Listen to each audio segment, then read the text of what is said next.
whenever I ask anyone about deep tech, You get different answers. Welcome to the next big thing, Dhahran. Joining us today, we have Khalid AlMahfouz, a builder, a deep thinker, and someone who's been part of major programs shaping innovation and deep tech in the kingdom. what is deep tech? In simple, super simple terms, deep tech is innovations that takes years and years to develop, but have the possibility to change industries, societies, and even the way we live. It's a long journey, but if you ever cross the finish line, it's life-changing. He's especially passionate about supporting space tech, an area that's still new to many, but one where Saudi is quietly making big moves. So space tech is anything that is around what goes into space and comes back from space. What goes into space is space rockets. What comes down from space is actually what is the most important, is data. The new infrastructure for digital innovations is not the telecom machinery anymore. It's space. So what advice do you give? If you want to go fast, you go alone. If you want to go to space, we go together. Khalid, thank you so much for making it today. And thank you for driving all the way from Riyadh to the Eastern Province. It's definitely an absolute pleasure to be here, Al-Bara. Thank you so much for the kind invite. Happy to be here, happy to be home, and happy to contribute despite the humidity.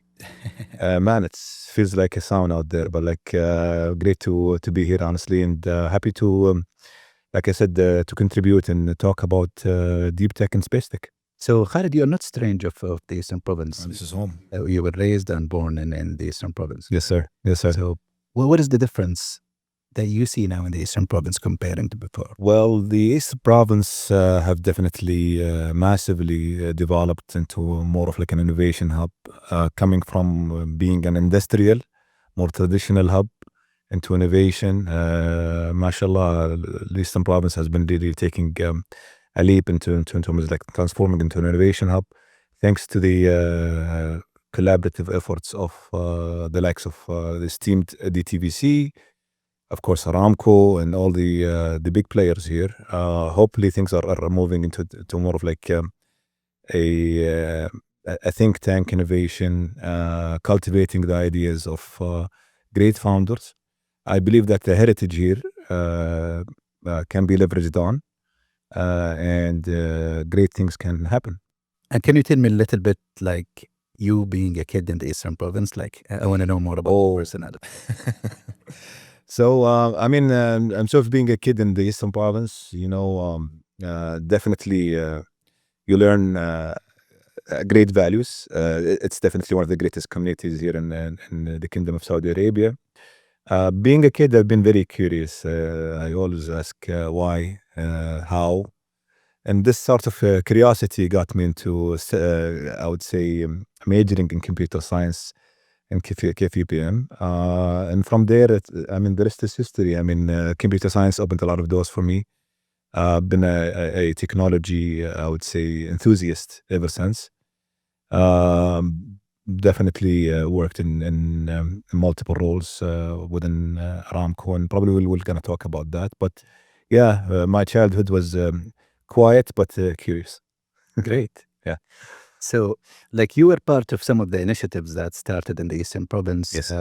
Which is BADIR, Mhm. right? And maybe like a lot of people were talking about BADIR at that time. So can you like give us some information about BADIR and what is it? Of course. You asked, that's a very, very great question, because it brings a lot of amazing memories. When we established BADIR here in the Eastern Province, it's basically an ICT technology incubator. ICT? ICT, yes. So the thought behind BADIR is that Saudi founders can go and think beyond borders. And we believe that the Eastern Province needed some sort of a platform that these founders can basically leverage on and use. So yeah, we started BADIR in the Eastern Province in December in 2017. We didn't have any incubated programs or basically ventures back then. This is when I joined. I was like the regional director of BADIR, and then when I left that role in like late 2018, we had almost 63 companies. So you can feel the the thirst and the hunger of the founders here. So BADIR was a platform that helped actually these incubators, especially tech ventures, into growing into big companies. We had a lot of great spin-offs and startups coming out of BADIR Eastern Province. Great. Yeah. And was it like a non-for-profit? Yeah, it was completely free, absolutely subsidized. So the people are volunteering to support this young Absolutely, entrepreneurs. absolutely, and definitely the services that we provided during that time were completely subsidized. But most importantly, I think the beauty of it is what it was community led. So and this is what one of the things that actually made us a bit more special in the Eastern Province. Like people always like to contribute and help, which is amazing here. Great, great. So you were mentioning Aramco, then innovation and stuff. So like it seems that you've been through a lot of diverse experience, right?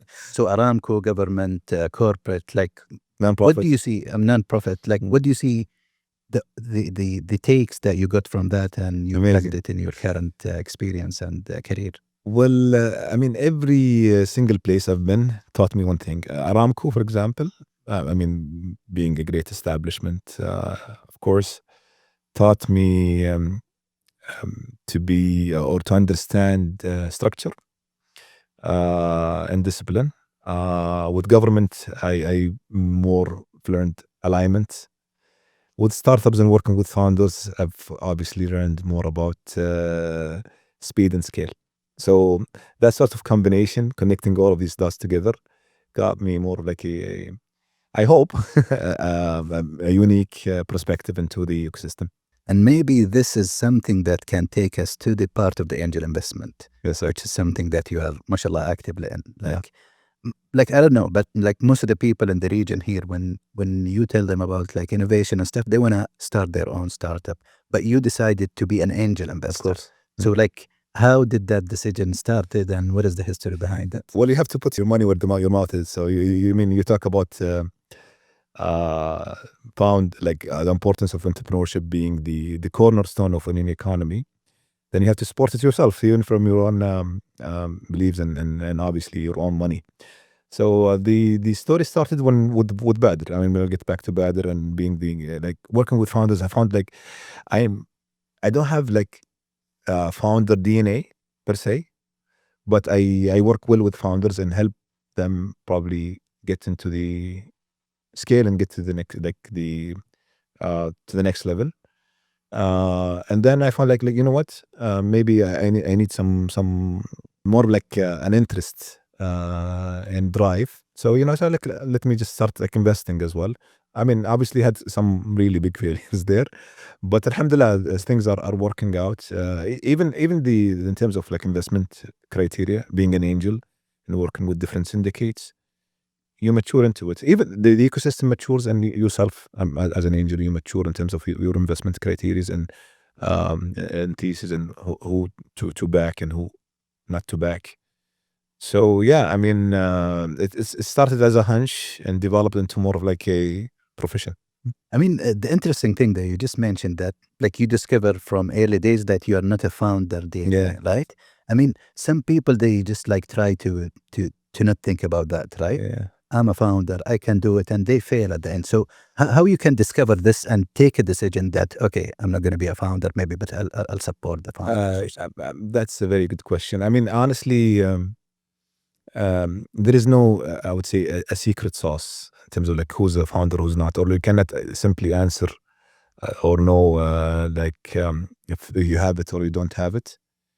To me, there are some qualities that actually are very, very important. I seize when it comes to or basically look at when I want to invest. But like if the I'll mention a few, but they're not exclusive to founders though. But like definitely business acumen, understanding how to scale, and this is a very, how can I say, not easy thing to do. I think scaling is a skill of a few. Founding is a skill of many.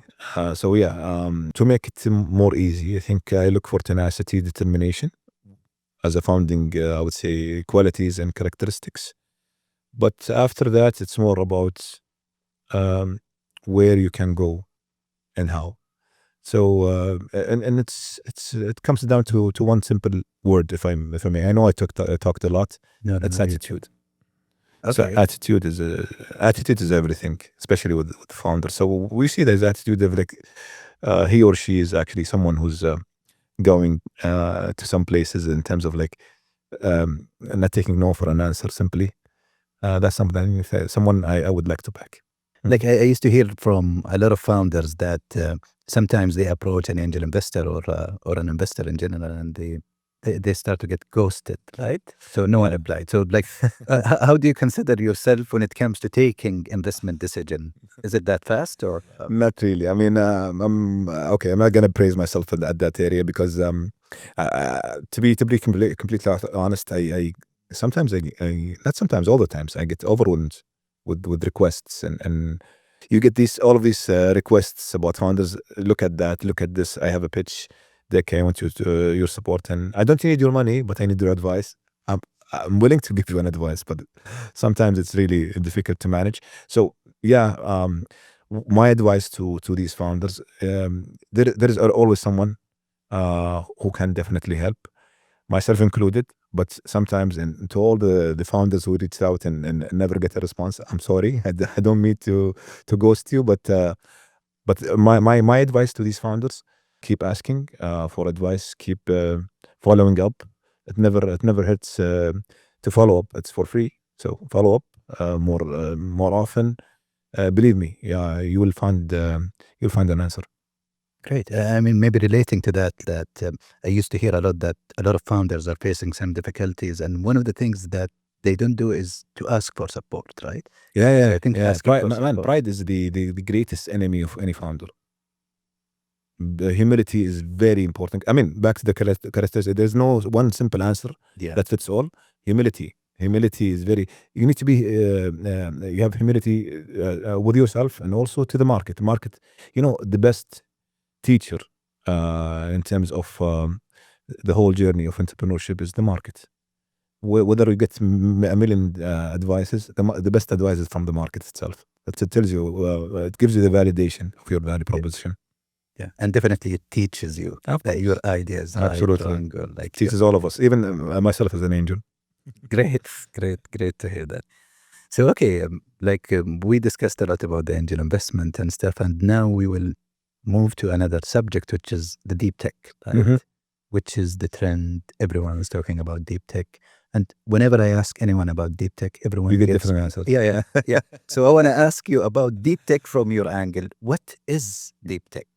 All right. So, in super simple terms, deep tech is innovations that takes years and years to develop, but have the possibility to change industries, societies, and even the way we live. So, this is probably the simplest definition I can think of. Like, it's not some mainstream tech solutions that try to fill in gaps within a certain status quo. It's something that thinks outside the box and takes time to develop and commercialize. That's deep tech. Can you give me like an example of a deep tech startup, like anywhere in the world? Well, I have a very good example, and kudos to the founder. Ahoy is one of the greatest companies that develops a lot of deep tech solutions. Kudos to the founder, Jamil Sinawi. I want to say hi. That's one good company. Deep tech companies. You mean in Saudi or in general? Like in general, no worries. Well, one of the companies that we worked with recently is called Pathway. It's a UK-based company. They do early detection of cancerous cells through mutation. So if it's successful, it will help the way cancer is treated. And it helps even the detection of cancer in very, very early stages. So that's something that will definitely shape the future in terms of health. So yeah, I mean, deep tech is everywhere. I mean, it's the way we live and the way we innovate. like it's quite interesting because like it has like a commercial part and also 100%. like a human part. Absolutely. which is great. But it requires one thing I would like Al-Bara to add here. It requires a long cycle of R&D, but it gives you IP defensibility though. That's the beauty about deep tech. Like, because you invest in the IP itself. So that's something that nobody can compete with you. Yeah. That's a very solid defensibility factor. But yeah, the R&D it takes a lot of long time. Yeah. And it has a lot of TRLs and steps. Absolutely. Movement. 100%. Yeah, it's a long journey, but if you ever cross the finish line, it's life changing. Okay, maybe going back to the angel investment or Mhm. angel investors, because I believe in angel investors, they invest in startups in general. But like, is there any angel investment group who are focusing on deep tech and can have this patience? Oh yes, in Saudi, I mean, right now, I know Abdul Latif Jamil have a very good community about deep tech, التقنية العميقة. They're building this community. I know that there are a couple of communities also in Riyadh that are happening. Hopefully DTVC is taking the lead in the Eastern Province, NEOM as well. So I hope all of these like fragmented efforts come together and we have like more of like a national champion for deep tech community building. But yes, the answer to the question is there are a lot of great communities around deep tech. And in terms of space, I would like to say that there is a great platform called Space Tech Gulf. Greetings to the founders, Alex and Abdullah. They're doing a great job in terms of like spreading the knowledge and awareness about space tech. Yeah, but What is it exactly? Like, what did it? it's more of like a platform. They have a newsletter. They have a lot of panel discussions and sessions about different subjects when it comes to space. And where space tech is going within the Gulf region. Yeah, Great. I mean, like the regular startups or like the tech startups in general, like they go through a lot of programs, and we saw that a lot in Riyadh, like accelerators, incubators, and hackathons. Do you think this methodology will apply to deep tech, or they need something else to plug in with all of that support programs? no. With deep tech, I think it requires more of like a different sort of validation frameworks, different, I would say, perspectives in terms of commerciality plans and how you can be commercial. It requires patient capital and requires a lot of how can I say, trial and error. So it's not like a simple. What's the beauty about if I may call it shallow tech and like the Shallow tech.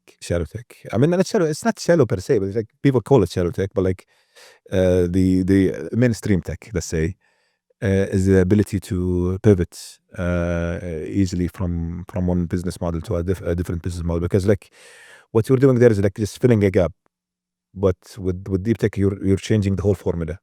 So that's something that requires some time. So definitely you need different validation frameworks. You need different commerciality perspectives and definitely patient capital.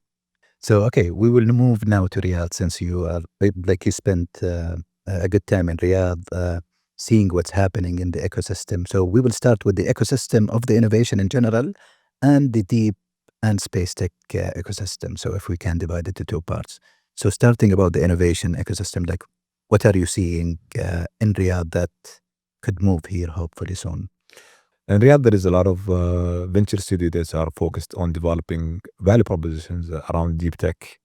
I see the awareness growing and a lot of happenings in terms of community engagement, especially in Al Garage. I think that's something that become definitely be copied here in a way. Also, the Research and Development Innovation Authority is doing a lot of like grant programs to support innovation related ventures.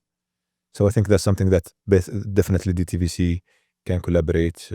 I like it when different players in the ecosystem, especially government and private. And I wish and this is a message to the private sector. We need you to lead innovation cycles. Government can help, can enable, can support, but to some extent we need the private sector to pick up. So kudos to whoever is doing that, but we need more private sector participation. This is more happening now in Riyadh. Private sector participation. I wish more private sector like participation happens also in the Eastern Province.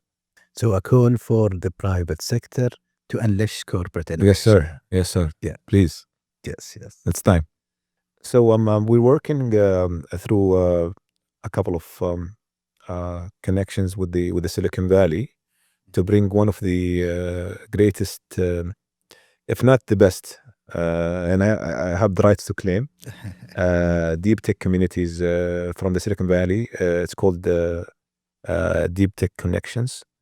Hopefully, we're gonna bring this Deep Tech Connections this year to Saudi Arabia. Yeah, so I'm working with a couple of my friends in the valley to help, hopefully bring it here, and hope by the end of this year, at least have one event around deep tech. I mean, I was having a discussion with a friend recently about the importance of building communities around a specific like subject. So, for example, deep tech community, Web3 community, and I saw that, like, okay, when you give them a space or like a platform, Magic happens. Magic happens. Like they will just like do it, Absolutely. and they will make all of the arrangements and invitations and stuff. So how important do you see having focused like Web3, NFTs, deep tech communities that can spread the world and connect? It's crucial. It's a cornerstone, if I may say.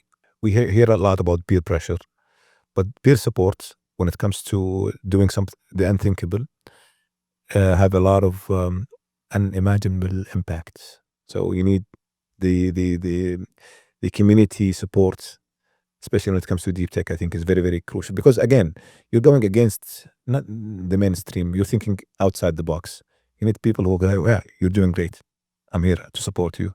Why don't you think this? Why do you think that?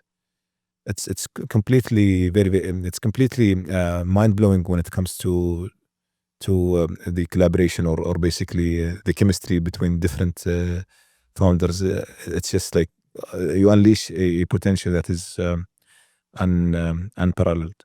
So, okay, relevant to deep tech, we have space tech, right? Mhm. And for the last few years, we used to hear a lot of initiatives related to space. And I don't know, like for me, like whenever I hear about space, NASA come to my mind, And I think we will come to NASA, but I wanna see what's happening in Saudi Arabia when it comes to space tech. Well, space tech is anything related to communication, navigation, and data analytics. Whenever it comes to communicating between different cell phones, that's a space tech innovation. When it comes to driving back home and using Google Maps, that's a space application. That's a space tech related. Yeah. So Google Map is a space. It's a space application, whether we like it or not. That's the truth.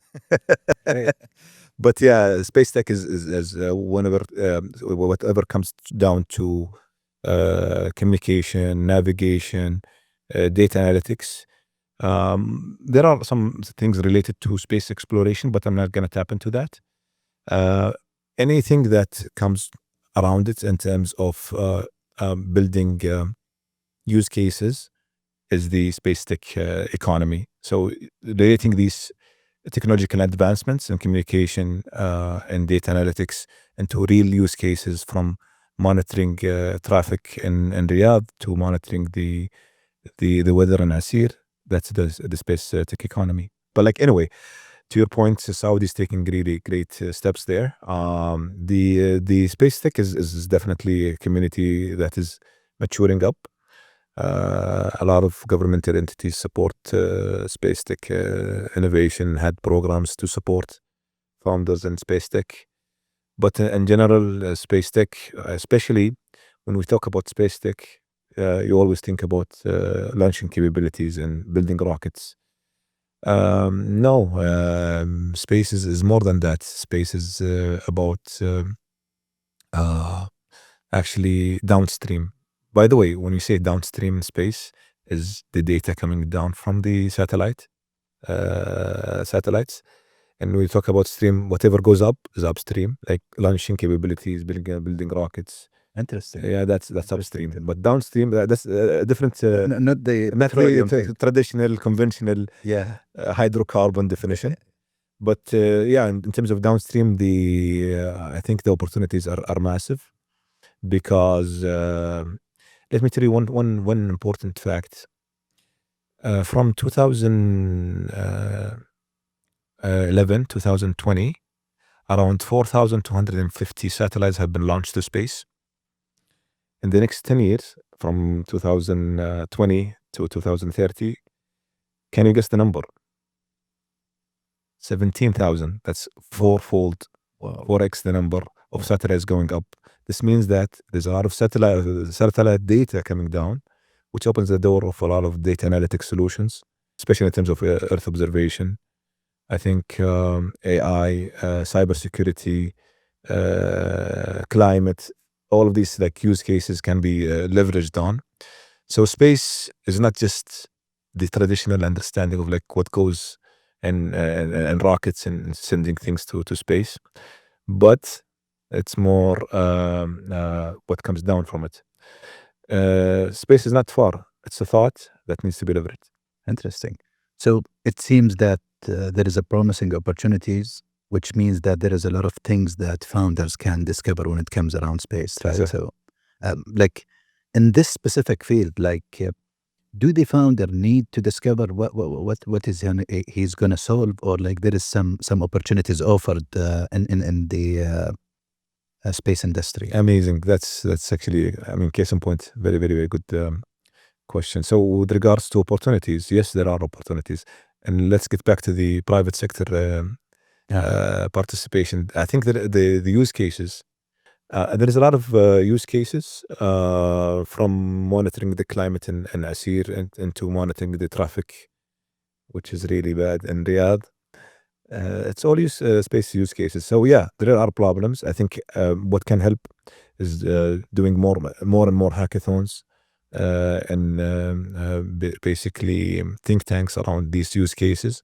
So the challenge with with space tech is basically connecting these use cases into with actually real founders who have solutions. So that's actually step one. Government again can do help to some extent, but the real use cases comes from the private sector. So we need more private sector participation. And maybe going back to the angel investment or angel investor in general, do you think that an angel investor would be having the courage to invest in a space tech company while definitely maybe his knowledge will not be related to space and stuff? Like how we can evaluate? First of all, I think if an angel investor invests in a space tech company, he or she are very courageous and they have a very long patience. They need these qualities because again, back to the it's not the traditional investment looking for a quick ROI or return on investment. This is it's not a, let me put it, it's not a speed race. It's a marathon. But once you get and finish the marathon, believe me, the return on investment, or basically the impact financially and socially that you do is huge. So to your question, yes, more and more deep tech angel investors are looking into deep tech. Yet we need how can I say, more awareness around it. You mentioned a very important point is the awareness and the understanding of actually, because it's very, very scientific. So you need someone who's actually can pick up easily on certain aspects, especially technological investments. But like, to me, one of the being an angel and speaking from an angel perspective, comes down to the qualities of the founder and the founding team. Team is very, very important. So whether it's deep tech, mainstream tech, whether it's even a services, I would say, outlet, it's the same. Who's behind the idea? The idea is important, but who's developing the idea? Who's behind it? It's the most important. But yeah, we need more awareness around it, especially with the angels and angel groups in Saudi. So when we talk about the moving back to the space tech, right? So when we talk about this space tech, like, do you think that there is like, if I'm a founder who's going to start a space tech company and I have all of the financial support, but the talent part, No ways. is it something that's available, or like I need to Well, get talent from outside? that's very, very important. I think in terms of talent depth, it's catching up much more faster than capital. So talent, yes, there are obviously some gaps that need to be filled, and we need some time to fill them, especially from a technical capacity perspective. But I think it's not definitely a bottleneck. You'll find, but I mean, good talent here. But to me, I think talent is not about nationality; it's about pure understanding of how things can be done. It's so to me, national, international, it doesn't really matter. What's matter is actually the chemistry of the team and how they work together. But again, back to the question, I think there's a lot of great programs developing. I would say qualities or basically skills around space tech, and I think that it's catching up much more quicker than capital. Like, do you think that there is like like in any industry they have a talent pool from a similar industry or something? Like, so what is the similar industry to space, so you can make sure that you have a talent pool from? Any AI professional, any basically data analytics. When it comes to space, it's not, again, it's not, you don't have to build a rocket. Yeah. It's many things. When it comes to satellites or sensors, it comes down to data and how you translate this data into meaningful insights. So data analytics, AI, mechanical, physical, mechanical, and also chemical engineers. Let me tell you one fun fact, Al-Bara. Please. You know, the cost of sending 1 kilogram in terms of payload to space went down by 95% from around $54,000 back in the early 2000s. And recently it went down to 2,500 in the Space Falcon 9 mission. Interesting. And I think we're going down into even $200 per kilogram. Wow. This means this opens actually another area of development into terms of like space tech as well. Any sort of R&D cycle requires probably some experiments in space environments. So sending these payloads opens and how they're getting cheaper opens a lot of opportunities for basically even biotech, health tech, all of these experiments. So yeah, it's an ecosystem. It's not just one profession. Actually, I have a friend who is into the updates of space and stuff, and he told me something that I didn't believe, honestly. He told me that they are planning to produce medicines on the space. Is this something? You know, insulin, for example. Insulin is something the cure for diabetic. I would say cases in pediatric patients. It's definitely something that is developed out of a space related experiment. Interesting. So yeah, I mean, I'll mention, I think, a very, very important thing. You know, Ali and Rayana, the Saudi astronauts that went to the space station in 2023, they carried out around 13 to 14 experiments from different university basically institutions here in the kingdom. Interesting. So yeah, and there are some Saudi companies that are specialized in space medicine right now, especially in the western region. So how that will affect the price of the medicines when it comes to Oh, I mean that comes down to how pharmaceuticals put a framework around pricing, but it's very much related to, hopefully we'll get the the prices down. But what gets us more, what's more important here is validation. The science validation is more important than any commercial aspect at that point. Interesting. So maybe thinking about the ecosystem of space and the deep tech, like what do you see in 5 to 10 years from now when it comes to the things that will happen with all of these kind of initiatives? I think Saudi is slowly taking I would say a leading role, or understanding how space is super important. Space is not just an orbit that satellites go across. It's more of like an infrastructure. Saudi has been really taking really major steps in terms of digital innovation, digitalization, and going into more digital economy. The new infrastructure for digital innovations is not the telecom machinery anymore. It's space. So space is actually the new infrastructure for any digital advancement. So, and it gives you, by the way, it gives you very, very important autonomy. And it's definitely something that is a super important national security asset, because it helps you control the data.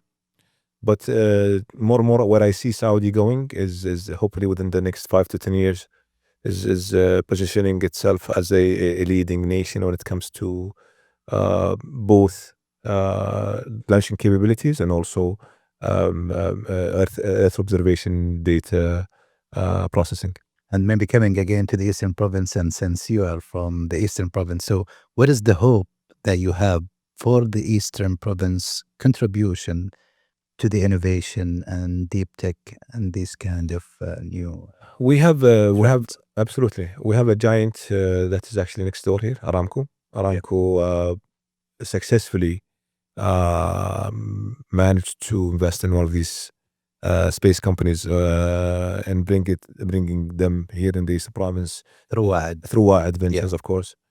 So I think that's something that need to be copied. So what I position the Eastern Province to be is hopefully an orbital getaway for space enthusiasts. I think the heritage is there, the talent depth is there. We need more initiatives, and we need more value propositions moving.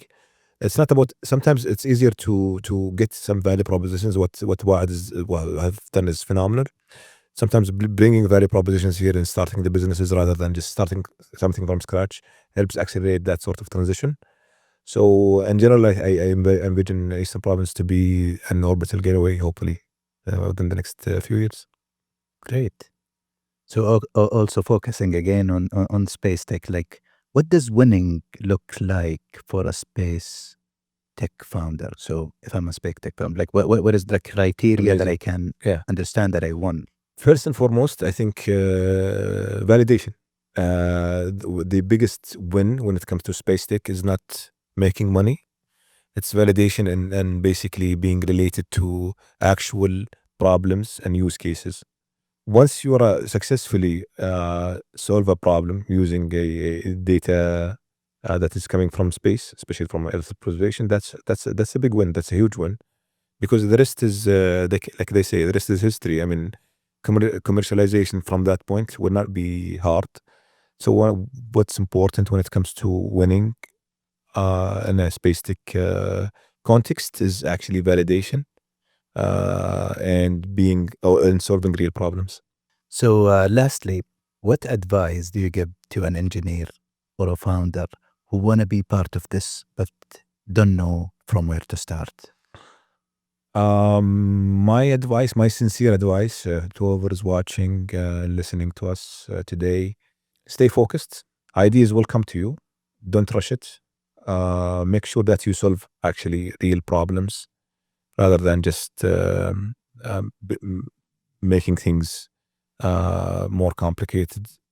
So make sure that you get a lot of validation. Ask for, have humility. Ask for peer support, and